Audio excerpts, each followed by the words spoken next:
noite a todos, agora já é boa noite. Inicialmente, gostaria de agradecer aí o convite do professor Gradinetti para participar desse seminário, para homenagear o nosso querido professor Luigi Ferraioli. Eu sou um grande admirador do professor Ferraioli. Lá na pós-graduação da UFMG, nós trabalhamos bastante o Direito e Razão.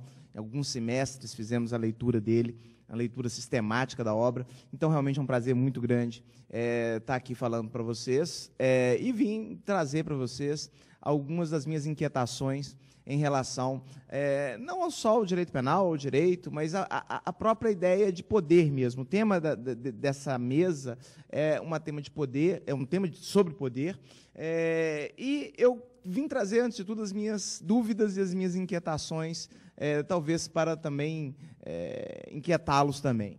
Bom, a primeira questão que me parece crucial quando se pensa num sistema garantista, num sistema que pretende proteger o cidadão contra o arbítrio do Estado, a força do Estado, é pensar se, de fato, as palavras conseguem conter a força, se, de fato, as palavras conseguem conter o arbítrio do Estado e de seus agentes. É difícil se pensar nisso, especialmente num país como o nosso, onde manifestantes são presos por saírem às ruas para se manifestarem, quando a nossa Constituição é muito clara ao dizer, com todas as letras, que todos são livres para manifestar seu pensamento. É difícil se pensar que as palavras podem conter o poder, quando temos algumas decisões, ao meu ver, interessantíssimas das próprias cortes superiores, que mostram justamente que, muitas das vezes, as palavras são interpretadas como o oposto do que elas querem dizer. Um exemplo que, para mim, é muito significativo é o da súmula 231 do STJ.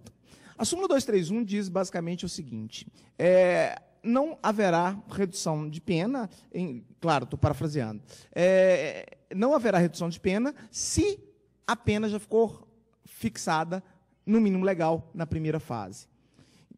Vejam o seguinte: o artigo 65 do Código Penal diz lá com todas as letras: são circunstâncias que sempre reduzem a pena. Isso é escrito lá, vocês podem conferir. Veio o STJ e disse: olha, em alguns casos, essa redução não é possível. Então, vejam que nós temos uma decisão sumulada que diz exatamente o contrário do que está escrito no caput do artigo 65.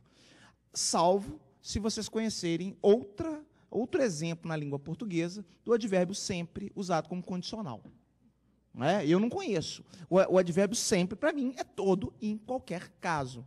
Não existe o sempre condicional. Quando possível, se der, se tiver jeito, se não tiver sido fixada no mínimo legal na primeira fase.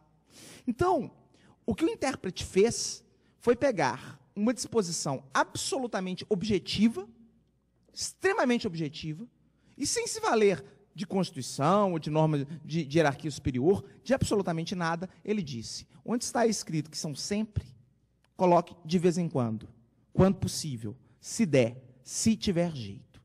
Ou seja, muito difícil a gente acreditar que as palavras possam conter a força, especialmente se for a força de uma caneta de um Superior Tribunal de Justiça, especialmente do STF. Do Supremo Tribunal Federal. No fundo, as palavras, por mais objetivas que elas sejam, elas estão sempre sujeitas à interpretação. E quem interpreta as palavras, quem interpreta as leis, são seres humanos. Seres humanos com sua moral, com seus preconceitos, com suas visões de mundo, com a sua subjetividade. Eu tenho uma metáfora que eu acho sensacional, essa metáfora não é minha, infelizmente eu não sei exatamente de quem eu vi essa história, mas é uma metáfora que para mim é sensacional, que explica, ao meu ver, muito bem o que fazemos ao interpretar as leis.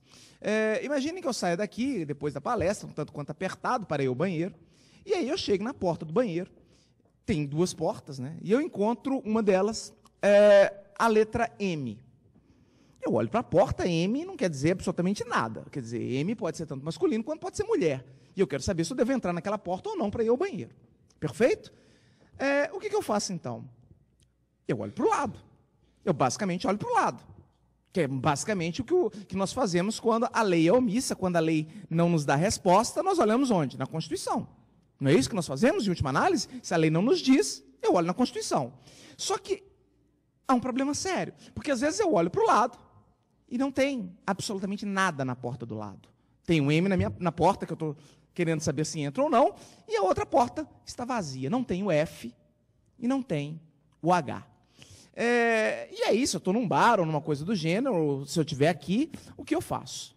Eu pergunto para o primeiro funcionário do estabelecimento que eu encontrar. Eu cato o sujeito e falo, olha, meu amigo, essa aqui é masculino ou isso aqui é mulher? E aí ele olha no alto da sua sapiência e me fala, é masculino, pode entrar. E eu entro. Esse cara, esse funcionário, é o Supremo Tribunal Federal. Ele, basicamente, ele diz qual o significado daquele M, na ausência de uma objetividade em relação à norma constitucional. Porque aquele M não significa absolutamente nada, assim como as leis não significam absolutamente nada. Elas só significam algo quando eu olho para a porta do lado, quando eu olho para a Constituição, quando eu olho para a norma principiológica que vai nos dizer o real significado daquele M. O problema é que, muitas das vezes, aquela porta vazia, e a Constituição, muitas das vezes, é uma porta vazia. É uma porta que precisa ser interpretada e alguém tem que dizer, falar, olha, aqui pode não ter nada falando, mas ela quer dizer isso. E o problema é que, na nossa cultura, nós ainda, infelizmente, dependemos de 11 funcionários, 11 pessoas, 11 indivíduos, que vão esclarecer o significado daquele M na porta. E eu vou confiar plenamente neles. Aliás, não é uma questão de confiança, é questão de que eu não tenho escolha. Eles mandam e eu obedeço. Ele fala, M é masculino e eu entro. Pode não ser, pode ser que não seja. No fundo, a única garantia que nós temos de que a Constituição vale alguma coisa são 11 pessoas. A Constituição, assim como as normas, são papéis que dizem algumas coisas que podem ser interpretadas como seu oposto, como na hipótese das são circunstâncias que sempre reduzem a pena, que eu interpreto são circunstâncias que, quando o juiz quiser, ele reduz a pena. Né? E quando a gente se percebe disso, quando a gente percebe que a Constituição é um amontoado de palavras que depende da interpretação, da fiel interpretação, da boa interpretação dos 11 ministros do Supremo, talvez o nosso castelo de areia se mostre mais castelo de areia do que nunca, a gente saia extremamente incomodado. É claro que eu não acho que é exatamente isso. Não são apenas 11 pessoas. Em democracias consolidadas, em democracias em que já existe uma cultura constitucional, ai daqueles 11 ministros, se eles decidirem algo que fira um senso comum em relação à Constituição. Não um senso comum, digamos assim, popular, não um senso comum construído a partir das visões individuais de pessoas sem formação jurídica, mas um senso comum teórico, formado a partir de alguns consensos pré-estabelecidos, como, aliás, é em toda ciência. Não é? Obviamente que se eu perguntar para o sujeito na rua se ele acha que a Terra gira em torno do Sol, que o Sol gira em torno da Terra, talvez ele não tenha grandes argumentos para me convencer de um ou de outro. Ele, no fundo, ele acredita num certo consenso científico que diz, eu mesmo, com os meus conhecimentos de ciência, pura e simplesmente, eu não saberia demonstrar, né, cientificamente, que a Terra gira em torno do Sol. Eu, basicamente, acredito numa comunidade científica que chegou a consensos em torno disso e chega e afirma isso de uma forma categórica. No direito deve ser mais ou menos a mesma coisa. É claro que eu não posso depender, única e exclusivamente, de 11 visões do que é a Constituição. É claro que eu preciso depender de um conceito muito mais amplo e muito mais complexo de que de 11 ministros do Supremo, que seria, basicamente, um senso comum científico formado a partir de consensos provisórios, de consensos não no sentido habermasiano, porque eu também não creio neles. Eu acho que em todo consenso há um exercício de poder, há um exercício de força, sim, mas de consensos em torno do que se diz ali ou não.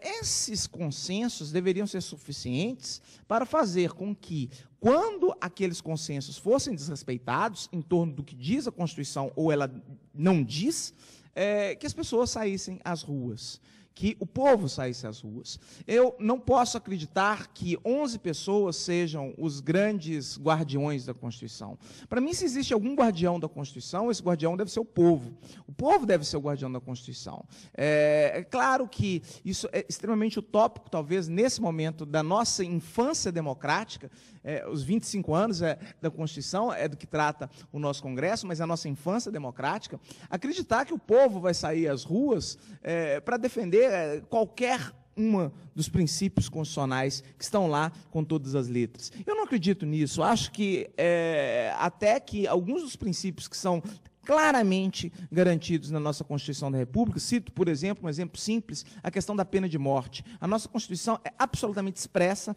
ao dizer que não existe pena de morte no país, salvo em caso de guerra declarada. Mas não me parece que a população brasileira, o povo brasileiro, tenha qualquer disposição para sair nas ruas, para lutar por esse direito de que nós não tenhamos jamais a pena de morte no país. Acho que, muito pelo contrário, se o Supremo falar, olha, caso de guerra, guerra às drogas, vamos fingir que é guerra, não é? Se falar em guerra, aqui nós não temos mais muito essa cultura, mas guerra ao terrorismo, guerra à corrupção, né?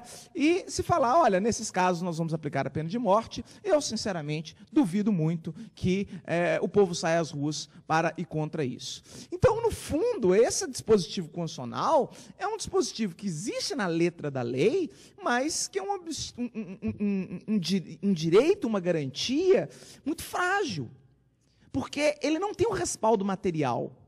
Ele tem respaldo em 11 pessoas, em 11 ministros, mas ele não tem um respaldo material. É óbvio que alguns outros direitos, me parece que a população talvez estivesse disposta a sair às ruas. Vejam, por exemplo, o que aconteceu nas manifestações, que foram, antes de tudo, fruto de uma revolta popular contra a repressão policial ao direito de se manifestar pela redução no aumento das passagens.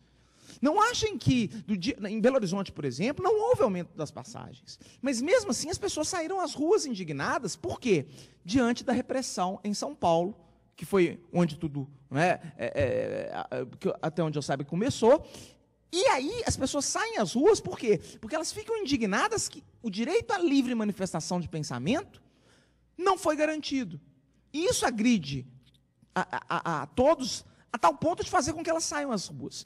Elas saem às ruas para tentar garantir um direito constitucional. E, naquele momento, me dá muita esperança de que a Constituição valha alguma coisa e não só um simples amontoado de papel e um simples amontoado de palavras. Por quê? Porque o povo, naquele caso, para garantia daquele direito específico, ele está disposto a sair às ruas e lutar por ele.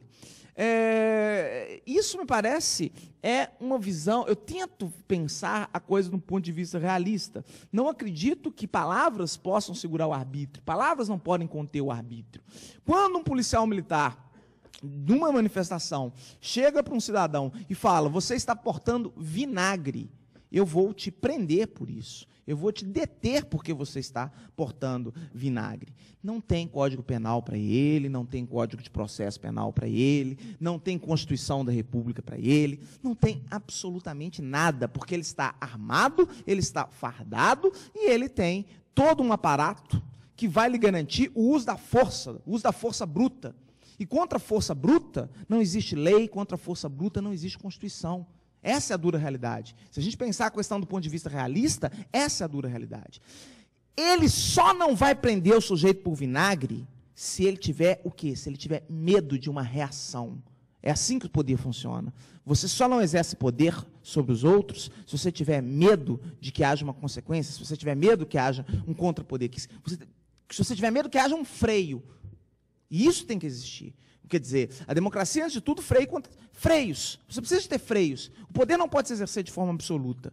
Nem o poder dos ministros do Supremo, que devem temer o povo, e é bom que temam, não para que se torne a ditadura da maioria, e esse é um outro grande problema que as democracias têm que tentar superar, não é? Porque hoje, com a TV Justiça, principalmente, nós vemos uma certa, para não dizer muita demagogia judicial, em que os juízes, muitas vezes, decidem para agradar ao povo. E não decidem de acordo com certos consensos teóricos em torno de determinado ponto do direito. Mas eles decidem para agradar o povo. E a pior das ditaduras é sempre a ditadura da maioria. Porque quando você tem uma ditadura de um único indivíduo, ainda há, ou de um grupo de indivíduos, há sempre a esperança de que a maioria se rebele contra o poder daquela minoria e derrube aquela minoria. Mas, quando a ditadura é uma ditadura da maioria, a ditadura da coletividade, essa é a pior de todas. Porque contra elas, as minorias não podem reagir. Dificilmente elas conseguem reagir. As minorias são muito frágeis diante da vontade, da tirania da maioria. E o aluno, muitas vezes, o aluno especialmente que inicia o curso de Direito, ele tende a confundir a democracia com a ditadura da maioria. Eles tendem a acreditar que uma decisão será tão democrática, ou uma política pública será tão democrática, tanto quanto mais pessoas concordem com ela, ou sejam favoráveis a ela. E a coisa não é bem assim, não é? A gente sabe, eu gosto de citar um exemplo, eu cito sempre esse exemplo, porque me parece muito didático. Nos Estados Unidos, lá por volta do ano 2000, um pouco depois, nós tivemos um caso bastante paradigmático no estado do Texas, que foi o caso Lawrence versus Texas. Esse caso mostra bem o problema do que seria, como importante a tutela dos direitos das minorias.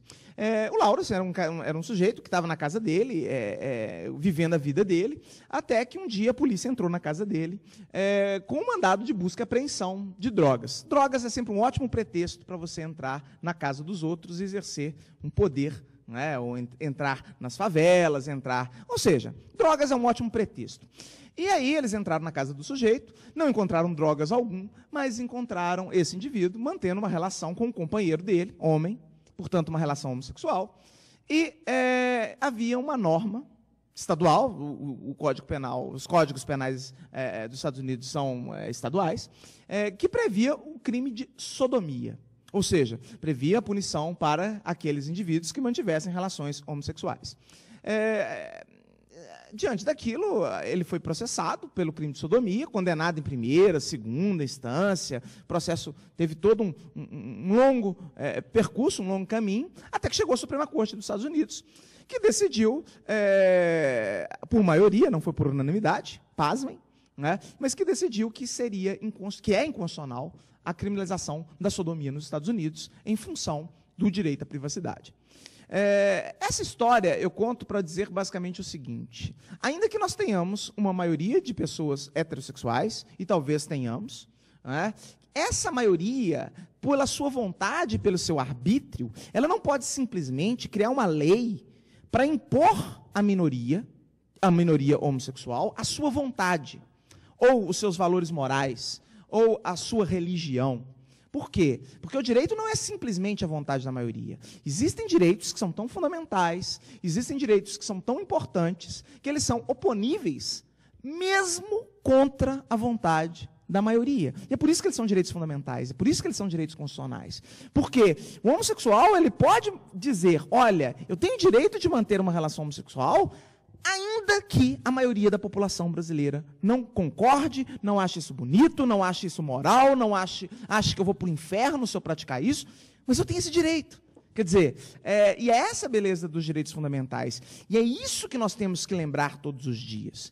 Porque no momento em que nós começamos a pensar direito como a pura e simples vontade da maioria, nós perdemos qualquer tipo de racionalidade no direito. O direito passa a ser um impulso passional movido pela força de quem tem mais pessoas concordando com ele.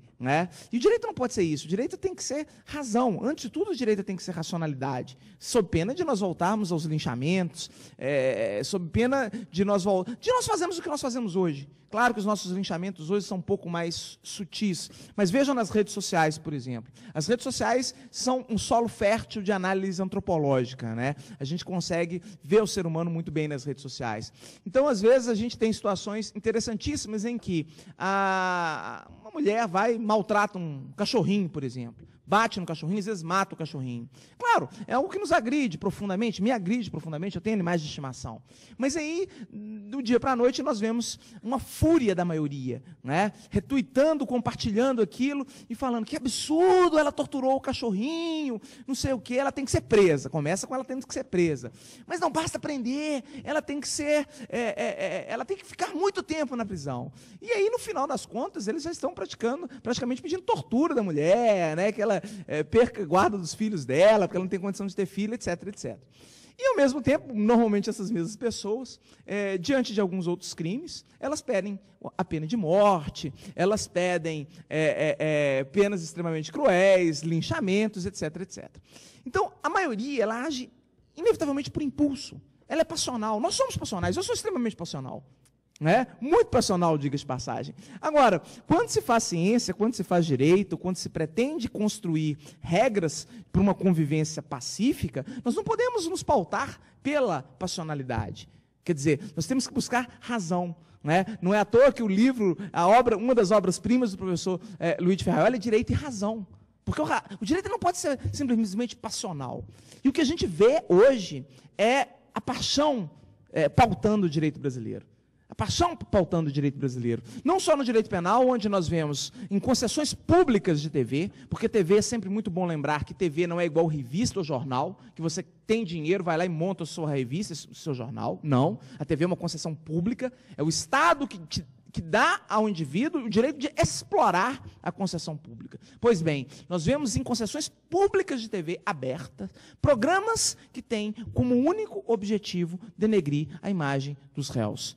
Esculhambar com a imagem dos réus, que às vezes nem réus são, que às vezes são meros acusados, que foram flagrados em alguma situação em que o jornalista vai lá e começa a destruir a imagem daquele indivíduo, numa concessão pública de TV. Ou seja, é o Estado, né, dando concessões públicas para que os direitos fundamentais, e o direito à imagem é um direito fundamental, sejam passados por cima, tratorados, essa é a palavra. Né? Sem que o Ministério Público veja isso, sem que o Judiciário não só age quando provocado, né? Mas sem que a sociedade se incomode com isso. Claro, evidentemente, quando nós estamos tratando daqueles que o Agamben chama de homo sapiens, né? A gente trata daqueles indivíduos pobres, miseráveis, que são expostos na televisão, sem a menor consideração, sem a menor preocupação, isso não incomoda absolutamente ninguém.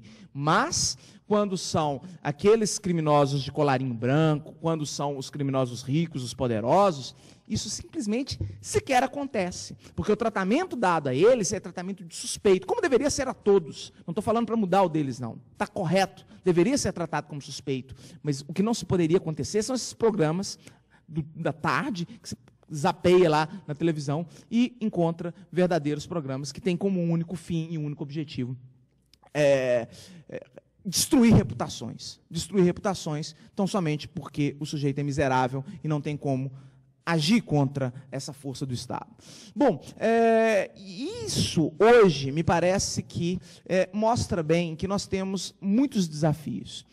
Michel Foucault, quando ele trata do poder, e é um autor que eu gosto muito, ele procura diferenciar 3 tipos de exercício do poder.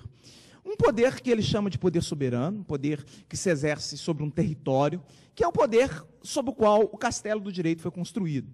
O direito é basicamente construído sobre a ideia de um território. Eu sou poderoso, eu sou soberano, porque quem está dentro daquele território me obedece. Esse é um tipo de poder que está muito relacionado ao tempo não só da antiguidade, da Idade Média, mas um tempo de uma sociedade eminentemente agrária. Com a Revolução Industrial, surge, e o Foucault escreve um livro praticamente para mostrar e para comentar esse tipo de poder, que é o vigiar e punir, surge o poder disciplinar. Quer dizer, não que ele surja do dia para a noite, mas ele ganha evidência, ele ganha espaço. Evidentemente, com o surgimento, com a ascensão do poder disciplinar, o poder soberano continua existindo, e é sobre ele que nós trabalhamos no direito. Mas o poder disciplinar é um poder diferente. É um poder que não se exerce sobre um território, é um poder que se exerce sobre corpos. O poder disciplinar tenta docilizar corpos. Vejam, por exemplo, quando a mãe da gente nos ensina a escovar os dentes todos os dias. O exercício de um poder não é necessariamente ruim. Ele pode ser ruim ou mal, até porque depende de quem está olhando e de como nós estamos vendo isso. Mas o fato é, quando nossa mãe nos ensina a escovar os dentes, se você não escova os dentes, ela muitas das vezes impõe uma sanção, ou um castigo, às vezes uma palmada, alguma coisa do gênero. Chega um momento que a gente já faz aquilo quase que automaticamente. A gente não precisa mais que aquela vigilância se exerça sobre nossos corpos e a gente continua escovando os dentes o resto das nossas vidas, não é? Sem que haja necessidade do exercício daquele poder. Esse é um poder disciplinar. A nossa execução penal, ela é centrada na lógica disciplinar. Ela é, muitas das vezes, centrada na lógica da conversão, né? Que eu costumo chamar da lavagem cerebral, né? E que o professor Ferraioli critica tão bem a lógica da prevenção especial positiva, aquela ideia de que nós devemos reabilitar, ressocializar, reinserir, né? E que para o meu grande incômodo no Brasil chega ao ponto de ser delegada a instituições religiosas, como nós vemos hoje a execução penal no Brasil sendo delegada, por exemplo, às APACs. Basicamente, se o sujeito é religioso, ele passa a ter um tratamento diferenciado no sistema penitenciário nacional. O que me parece extremamente problemático. Nós deixarmos que na execução penal de um Estado laico, ou pelo menos de um Estado que se pretenda laico, não é? Porque a nossa Constituição fala que o nosso Estado é laico, mas quantas pessoas estão dispostas a sair à rua para defender o Estado laico, ou para proclamar o Estado laico brasileiro? Poucas, muito poucas. Né? E nós mantemos esse sistema em que, na execução penal, se o sujeito se converte a uma determinada religião, normalmente ao cristianismo, ele tem um tratamento privilegiado daqueles que não se convertem. Né? É óbvio que nós não podemos pensar num sistema penal que aceita que um instrumento penitenciário possa ser usado para conversão de almas, ou para ortopedia social, ou para lavagem cerebral de quem quer que seja, como se nós, o Estado, nós soubéssemos o que é melhor ou não para aquele indivíduo. Quando nós fazemos isso, toda a base do sistema está colocada em xeque. Todo o sistema está colocado em xeque. Por quê? Porque a moral e a religião, elas se entranharam no direito. Elas penetraram no direito, quando nunca ela poderia servir para isso. Direito não pode servir para fazer ortopedia social, direito não pode servir para fazer lavagem cerebral. Ontem eu estava lendo no Facebook, o Facebook, como eu disse, eu sou um fã do Facebook, estou lá sempre lendo as novidades, e num determinado presídio foi negada a visita íntima por conta de que a visitante era uma travesti. E, segundo o diretor do presídio, era um presídio, aspas, religioso. Ele falou, aspas, o nosso presídio é religioso, logo, nas visitas íntimas, travestis não são aceitas. Vejam isso, a gravidade da coisa. Nós deixamos que o diretor do presídio imponha suas moralidades particulares, sua religião particular, a todos os presos daquele estabelecimento carcerário. O Estado perdeu a sua completa isenção, a sua completa amoralidade e a sua completa laicidade. Não é? Que Estado é esse que permite visitas se for de uma determinada orientação sexual, ou se for de acordo com o código moral, ética, religioso particular daquele indivíduo? O professor Lênio falava do direito penal esquematizado e como isso lhe dá arrepios. Pois há algo pior, algo proposital mesmo, pior do que o direito penal esquematizado, e eu facebookei isso outro dia. Eu encontrei, aliás, eu não, a Amanda, que inclusive está ali na plateia, ela encontrou na biblioteca lá da Universidade Federal de Minas Gerais, o direito penal bíblico.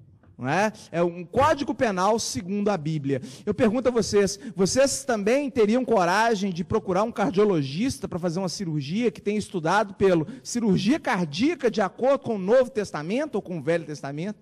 Provavelmente não, eu não teria. Né? Mas o direito penal está lá nas bibliotecas, o direito penal segundo, glosado pela Bíblia. O que é um exercício de poder, certamente, muito grande, e que eu não sei se nós temos leis que sejam capazes de conter isso, porque na Constituição está muito claro a laicidade do nosso Estado. Mas Foucault falava ainda de um terceiro tipo de poder que se exerce, E um terceiro tipo de poder que é próprio dessas sociedades em que vivemos hoje, que são sociedades pós-industriais. Foucault chamou esse terceiro poder de um biopoder. Um biopoder não porque ele se exerce em corpos, como poder disciplinar. O poder disciplinar, ele age sobre o indivíduo, ele quer docilizar corpos. O biopoder não. O biopoder, ele age sobre populações. O biopoder, ele quer criar comportamentos, só que não comportamentos a partir da ação individualizada, de uma sanção normalizadora em torno de corpos individuais. Ele quer docilizar populações inteiras, por meio de estatística, por meio de controle populacional. Vejam, por exemplo, campanhas. Insisto, o poder não necessariamente é ruim, o poder pode ser bom ou ruim. Vou dar um exemplo de como o poder, ao meu ver, na minha visão moral, pode ser usado de uma forma benéfica, boa. Quando se tem as campanhas, por exemplo, para evitar o uso do cigarro. Claro que quando você faz uma campanha falando que fumar causa câncer, fumar causa uma série de doenças, você sabe que você não vai conseguir dissuadir todas as pessoas a fumar, pararem de fumar.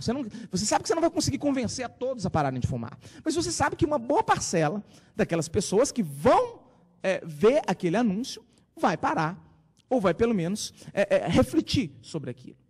A biopolítica ela não pretende impedir que todos parem, ou fazer com que todos parem de fumar, não é? Ou criar comportamentos em toda uma massa completa, 100%.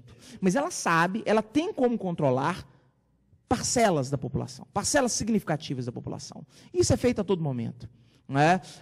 Quando você tem a televisão como um instrumento biopolítico poderosíssimo, em que você tem a criação ao tempo todo ideológica de como as pessoas devem se comportar ou não. A televisão, basicamente, ela só faltou fazer uma cartilha do manifestante de bem.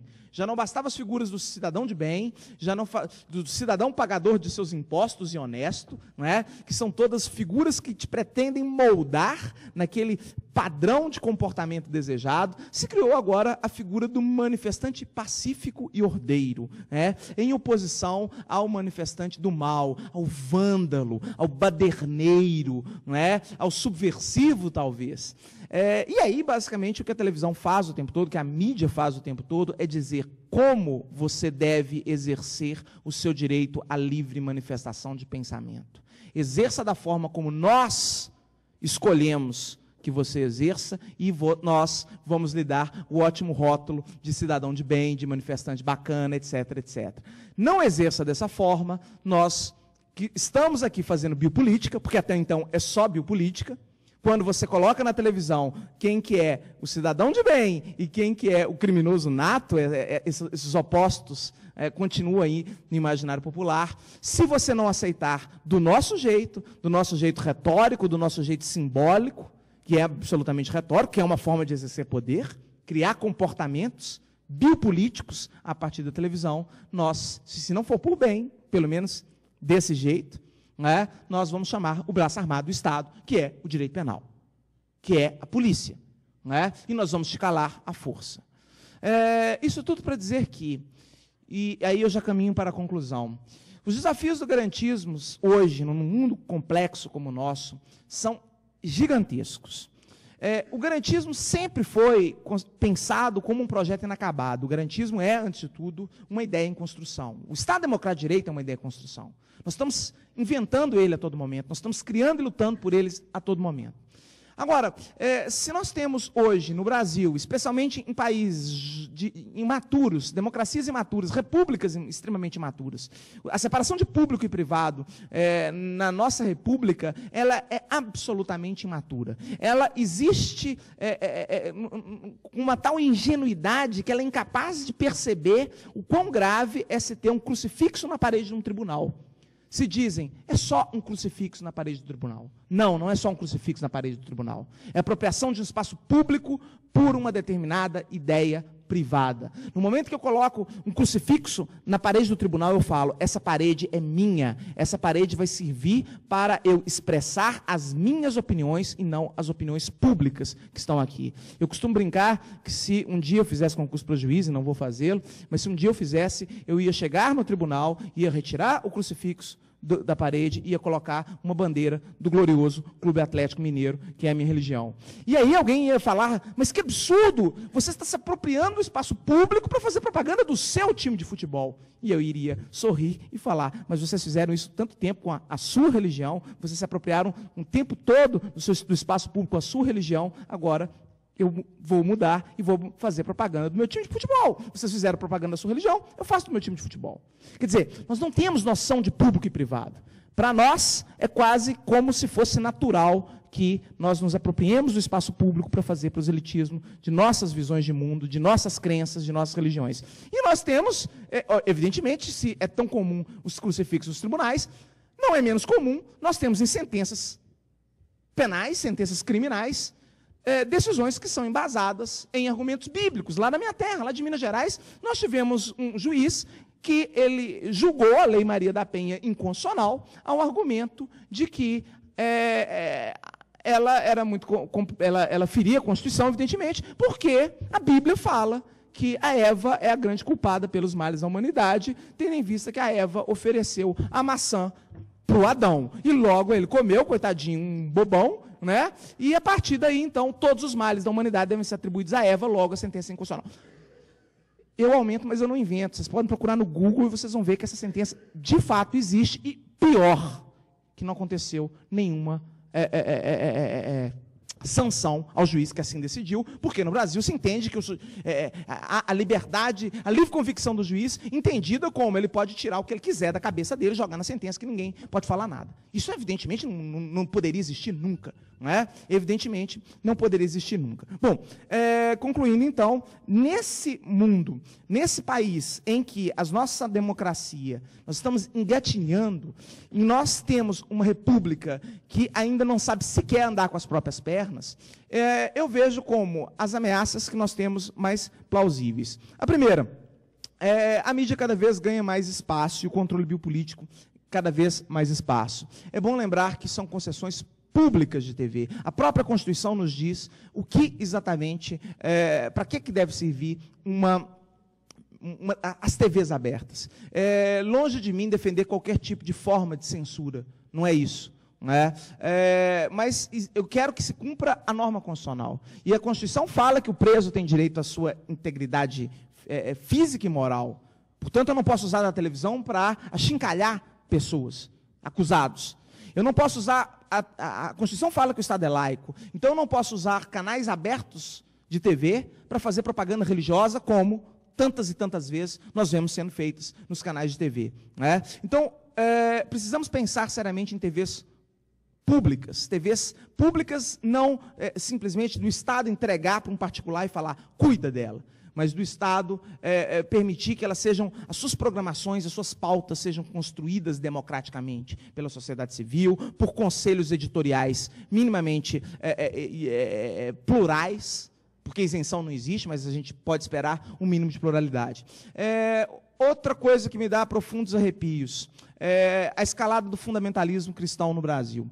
Nós temos hoje muitas leis que são votadas, discutidas e aprovadas com base em argumentos exclusivamente de cunho religioso. Isso é extremamente problemático, principalmente porque a maioria da população não está disposta a sair às ruas para proteger o Estado laico. Hoje, nós não temos, na prática, um Estado laico. O nosso Estado laico é de mentirinha e sem perspectiva de que as pessoas saiam às ruas para defendê-lo.